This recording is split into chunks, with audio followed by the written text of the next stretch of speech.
Assalamualaikum daawwattoota kiyya akkamiin nagaa fayyaa keessanii.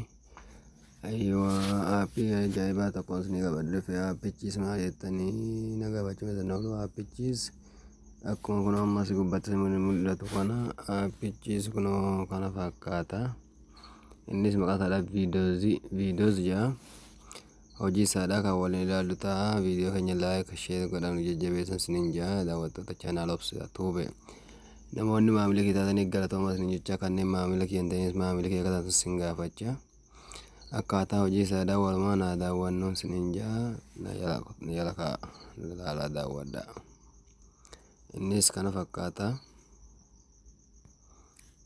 Akkuma isinitti mul'atu kana innis kana fakkaata kunoo toora jedha. Amma akkatti kilikii goona. Kilikii goggootan kun akkas isinii dhufa.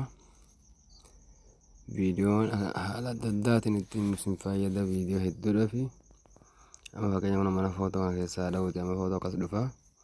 Footoo amma kana kun akkas inni tuqa. Footoo kana gosa aynata fedhattee na deebisa jechuudha. Kun gubbaatti tuqe ni mul'ata isinitti ni mul'ata akkaataa kan gosa inni tuqe daawuloot. Kun bakkeettota sottanii daawuloot godhattanii buuftanii namaaf ammoo sheerii godhuuf kun asitti mana footoo keessa galuuf kun mul'atu kana. Akka ajaa'ibaatti isin fayyadaa buufadhaa kinoo akkuma as gubbatti isinitti mul'atan fuula isaa gubbaatti kun asitti mul'atu kiwwii hunda waa hunda qaba. Viidiyoo akka ajaa'ibaa kanatti isin fayyadudha jechuudha. Viidiyoo dhibbatti ajaa'ibaan isiniif tolcha. Isatti fayyadamaan isiniin jaanni faayidaa baay'ee qaba.